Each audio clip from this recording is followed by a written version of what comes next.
this week's edition of Hawk Talk. My name is Parker Robinson, and I'm joined by a new face on campus, Coach Lewis. Why don't you go ahead and introduce yourself and kind of your journey coming to Dickinson State? Oh, the journey. Well, I'm Liz Lewis. I'm originally from Nevada. I played 2 years at Dixie State in St. George, Utah, and then I transferred to Rocky Mountain College. From there, I was actually a student assistant for Coach Hendo for 1 year, and then I went to be an assistant coach at Central Washington, NCAA Division II out there in Ellensburg, and then from there I actually went up to Havre, to Montana State University Northern as the SID and assistant coach. I got my first head coaching position at Miles Community College. I was hired very late in the season. It was actually the day before school had started. I only had 8 girls on the team, and so that was kind of a building opportunity that I had there. But I had a great time in Miles City. I love Montana, and that's just it was a great place to be. And then when this job and this opportunity opened up, I thought it would be a great step in my career. And Dickinson's a great area to be, and that's kind of my journey of how I'm here. Yeah, absolutely. And coming into the new season, we always like to ask about the new players. And that's never been more pertinent than with the women's basketball team. Yeah. Only 3 returners. Talk about the 3 that are returning and the kind of experience that they're going to have to provide. It's kind of a tough situation. With the 3 that are returning, we're actually not going to start the season with any of them in uniform. We've got some ineligibility issues and some injuries and things like that we are starting the year with 10 new faces on the floor, and not one returner will be on the floor to start the year. Yeah, absolutely. And, talk about the kind of class you brought in, as well as some of those that Coach Graupe had already signed previously. Yeah, and the class that, like I said, 10 new faces. I brought a few of them with me from junior college. One of them was actually played for me before and transferred back from D1 from Sam Houston down in Texas. That's our Chelsea Borden. She transferred back to come play for me for a year and a half here at Dickinson. But yeah, to combine the new faces with the old, I think we're doing a good job. People are buying into the new system, buying into who we are and how we do things, and I think so far it's been pretty good. We've had some ups and downs, but I think we have a very bright future here. Yeah, absolutely. And like you said, you guys have been working. What has that been like with the team so far in the preseason practices? Preseason practices are honestly, it's my favorite time of year. I love getting up at 6 a.m. and getting to work, and we've done a lot of football field days, some distance days, getting it done in the weight room, but we've got to have a lot of strength gains and conditioning. Our conditioning level has to be at a 4-year level now, and so we've been really hitting it hard, both in the weight room and on the floor and outside, and it's been actually really fun, and we've come a long way from day one. We really have. Yeah, how important is that conditioning and kind of that health aspect of it going into a long season that could last into deep into the spring? That's the thing that's so different from other sports is our season is so long. It's a very long season, and so we like to do a lot of injury prevention and things like that so that our girls can, when their bodies are asking them to do stuff late in the game, that they are actually trained to do that. Because that's when injuries happen, is when we try to do something outside of what our body is trained for. And so we are working really hard at it, and we have another girl who's coming back from an ACL tear, who's been doing a lot of good training and stuff with our athletic trainer, and she, like I said, we've got to do everything we can to stay healthy for a long season. Yeah, absolutely. And, looking forward to the next, month, you don't really get to play at home a whole lot. You get to go be familiar with that Frontier Conference. Yep. What are you looking for? I mean, not to say those games don't matter, but it's kind of a learning experience early in the season, non-conference games. What are you looking for there? You're exactly right. That's the thing is we got to keep in mind is it is early in the season, and we have a longer preseason than, say, like volleyball and football do. And so we have a lot of games that help prepare us for conference. There's going to be some ups and downs, some learning opportunities, but that's the thing is we got to keep our eye and have some perspective and keep our eye on conference, because we use these games, these frontier schools, we play some NCAA Division II schools. We've got to use these games to get better so that when it comes conference time, we're ready to go. Yeah, absolutely. And, for all those people out there, what can they expect from the team this year? As far as what kind of style do you like to see from your team? I think the style that'll best fit our team this year is we are going to do the best we can to run, to push the ball. Right now, we're just working a lot on just flat-out fundamentals, footwork, things like that, so that we're more efficient in our movements. but I think they can expect a very fast tempo game. We're going to push the ball. We're going to bring it out sometimes because we are so small. Half court game might not be our biggest strength, and so we're going to try to really push the ball in the full court and attack as much as possible. Yeah, and one of the players we're going to talk to in a little bit here, she led her school in three-point shooting. You know, how do you think that's going to impact the team? You know, it was really really fun to get to know Riley. Talking to her over the summer, she played at Treasure Valley Community College, which actually, when I was at Miles, we played against them her freshman year at a tournament in College of Southern Idaho. And it's funny because I remember her being such a great shooter. And so when I heard that she had been recruited by the previous coach and everything, I was like, great. And so she's been doing really well in practice. She's a good floor leader. She's got a positive attitude every single day. We got to work on her speaking up a little bit more and taking a little bit more control of things, but she's going to be really good for us this year. Yeah. How tough is that with a new team to have leadership roles and different roles, not even just leadership, but for each player to find their role? Yeah, that you're right on that. It takes a while. It takes a while for kids to learn where they fit within the system, where they fit with me, where they fit with each other. And with 10 new faces, you know, it takes a while. Usually at a 4-year school, you have returners, and you just have a few incoming freshmen, a few incoming transfers that have to find their niche. But I got 10 kids that are trying to find their niche and where they fit. And so far, I feel like we don't have anyone who's really stepped up into a leadership role yet. We're still trying to feel each other out, but I got to do a better job at teaching these kids how to be leaders, what's expected of them through serving their teammates. And so that's the thing, is we've got to get better at that, but we also have to give it time. And then looking forward, you know, big picture, what do you see from this team, not only this year, but kind of in your 10-year, what are you trying to grow? I see this team setting kind of the standard of what we do and who we are, and I think they'll do a very good job at that. We love to do our community service and get out there and help out in the community and learn to be selfless and help those around us. We are doing a trick-or-treat for canned goods coming up in a couple weeks, and then donating that to the local food bank. But I just think it's going to be really good for this group here to set the precedent for who we are. Yeah, and not only that trick-or-treat, your team has also been involved in the camps at the rec department. You know, how awesome is it to see your team participating in the community like that? It's really good, and you know, the kids do a good job interacting with the younger kids and everything like that, and kind of, you know, being an example of what a collegiate athlete is. What is it like to be a collegiate athlete at Dickinson State? And you know, we hold ourselves to a higher standard and try to present ourselves the best way possible, and I think this group is doing a very good job. Awesome. Well, thank you, Coach. Thank you. Best of luck when you hit the road next week, and you'll be back home November 6th. November 6th. About a month away. I'm taking on Montana State Northern. We'll be back with one of Coach Lewis's star players. All right. Life is full of many successes, achievements, stages. Every year we grow, things change, and pretty soon we realize we want and need to do more. When you're ready for that next step, Dickinson State University will get you there. Find out how at dsublue.com. Welcome back to Hawk Talk. This is the Blue Feather Focus, the Blue Feather Athletic Association, the funding body of the DSU Heritage Foundation. I'm bringing student athletes in from all over the world. We're joined by one of those student athletes today, a familiar face to Hawk Talk. You joined us a couple weeks ago talking about golf. Before we jump into basketball, you know, how'd you feel the golf season wrapped up with that tournament at Bully Pulpit? The last day went a lot better than the first day did. Hopefully I can be a little more consistent in the spring, but it was a good note to end on with shooting the 83, I believe, and so there's a few things I need to fix, but I'm glad I ended on a high note. So. Yeah, absolutely. And then, like I said, transitioning into basketball, but you were still kind of participating in team activities before golf ended. What was that like, getting up early in the morning and staying up golfing in the afternoon? It wasn't too bad, actually. It started my day with a good workout and kind of just put me in a good mood the rest of the day. And so the first couple weeks, it was hard to not be tired the whole day, but once I got the hang of it, it started to flow really well. Yeah, and now you're, all in on basketball. What's practice been like, kind of leading up, and only a week from games now?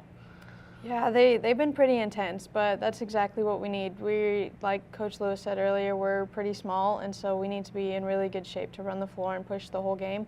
And so it's been intense, but it's been really good for us. Yeah, definitely, and looking forward, like we talked about with Coach Lewis, you're a shooter. How fun is it to get moving on the floor and get some of those kickouts for threes? It's good. My teammates, they're good at driving and looking to score, and if it's not there, then I'm their safety out there, and they make good passes for me. And it's nice to have a whole team that we're all confident in each other, and we all bring each other up when we need it. And so it's good to be surrounded by good teammates. Yeah, and a lot of new faces. Obviously, for the new people coming in, they're going to be new faces anyway, but people not having played together before, what's that been like, trying to find the chemistry?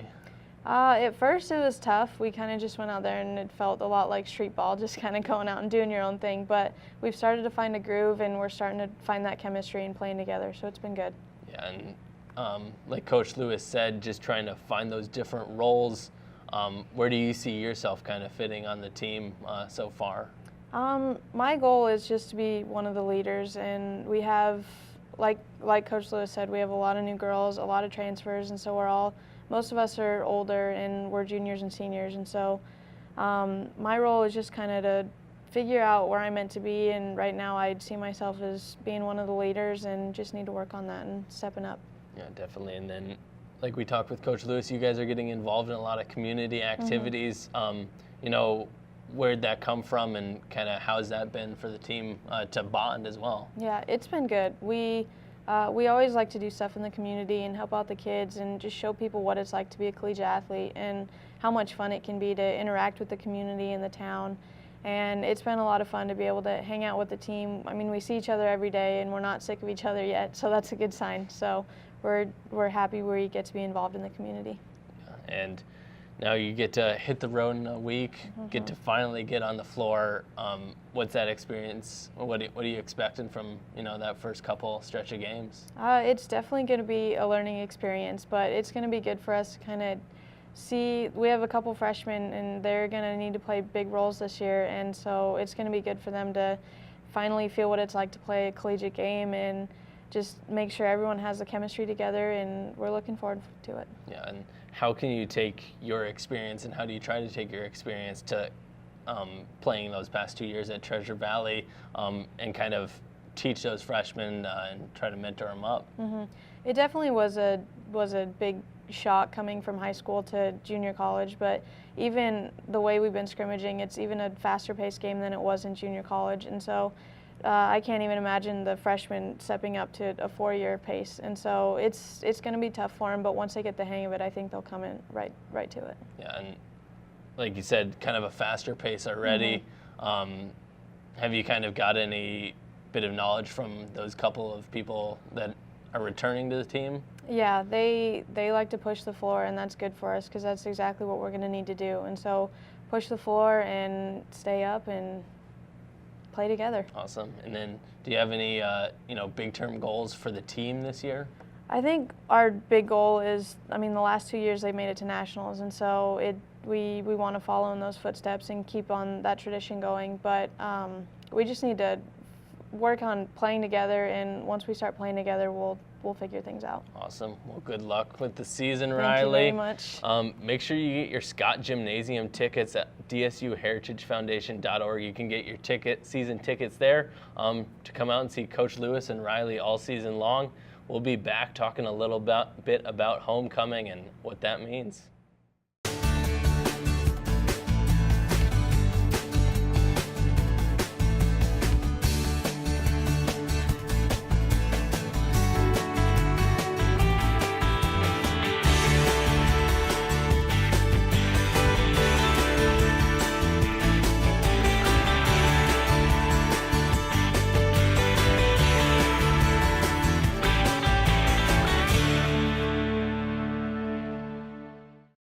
Welcome back to Hawk Talk. This time around, we're joined by one of the staff members at the DSU Heritage Foundation, Alicia Erickson, Director of Alumni Relations, and you work a lot with the Alumni Association. And for those out there who don't know all that goes into that, you want to give a brief description?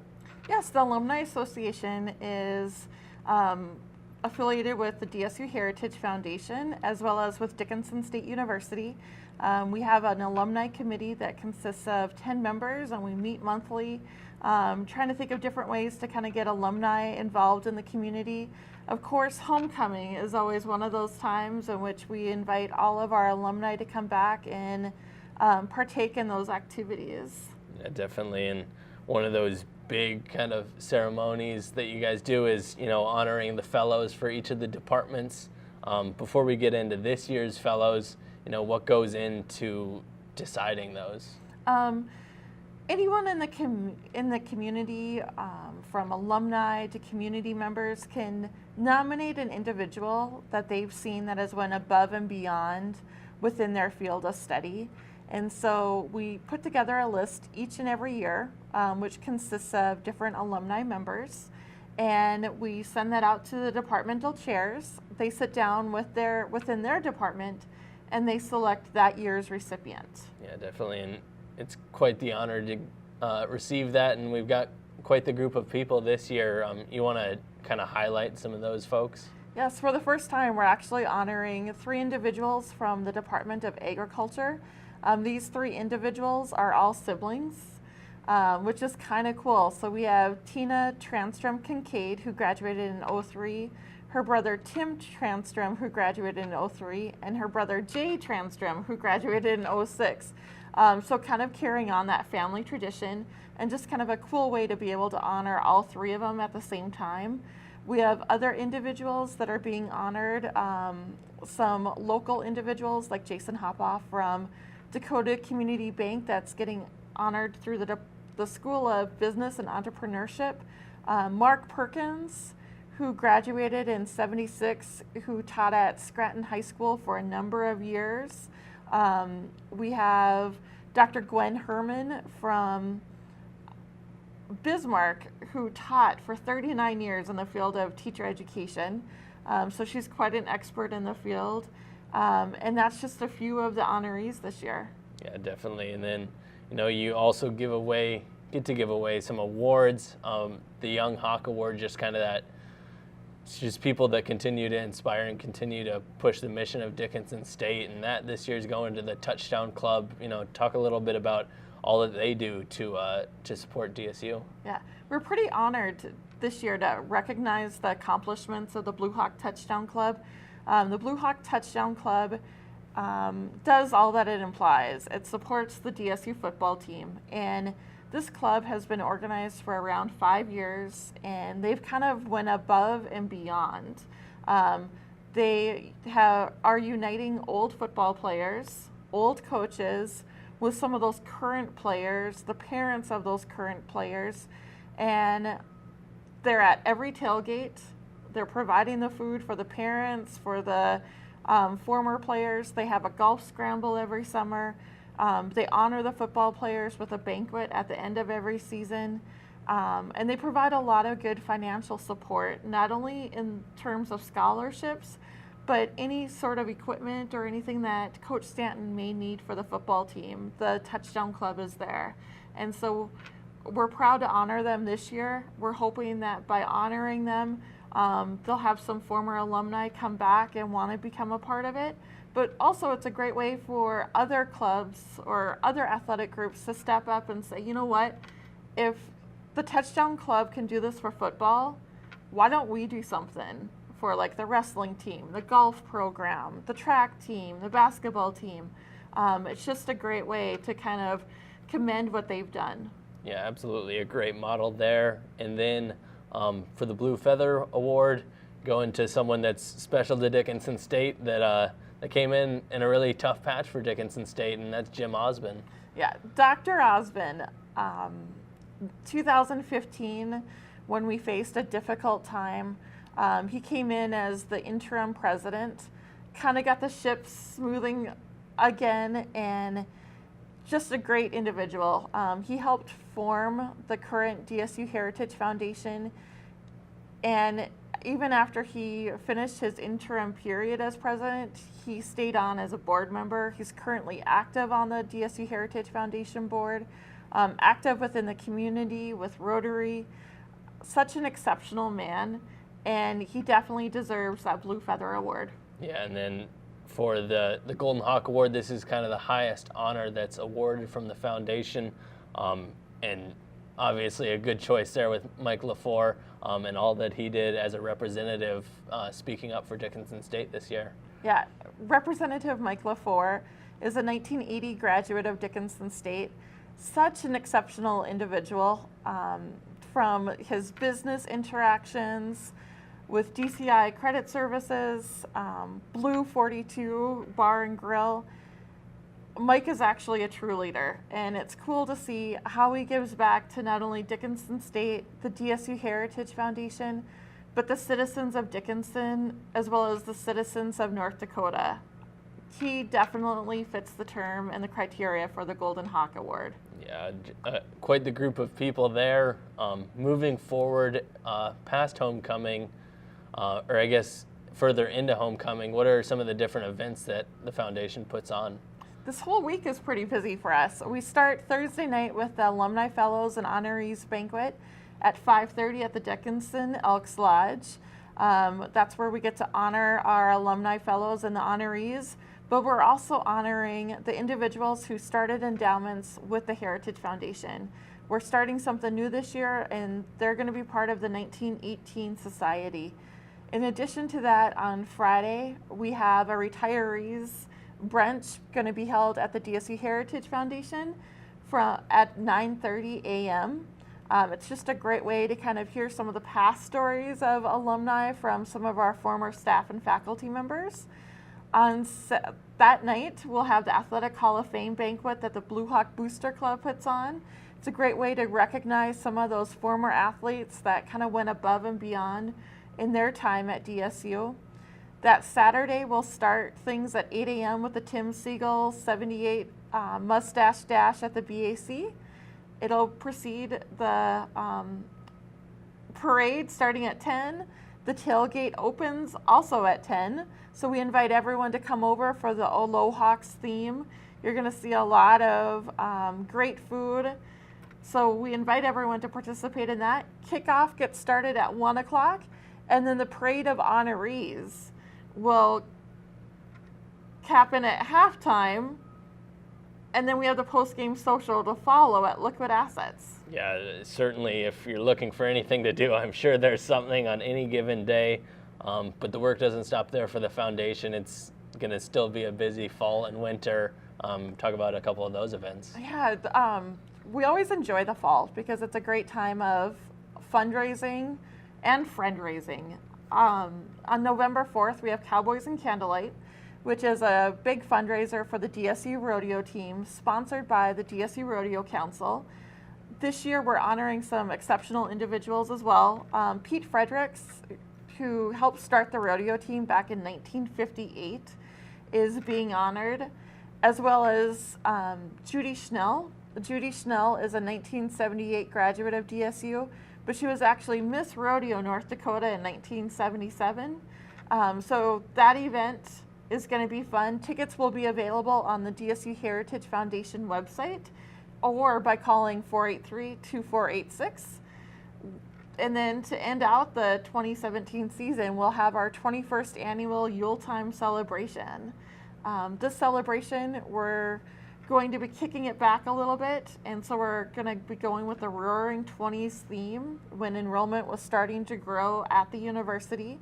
And so we're pretty excited about that and being able to hopefully get around 200 individuals to come out and enjoy an evening of fun. Yeah, absolutely. You can check out tickets for all of those events at dsuheritagefoundation.org. Tickets for Scott Gymnasium season passes, like I mentioned, as well as the homecoming auction that's coming up, supporting DSU athletics. You can find that at the DSU Heritage Foundation Facebook page. Football kicks off at 1. We hope to see you before then at one of the many events. So until next time, Hawks are up.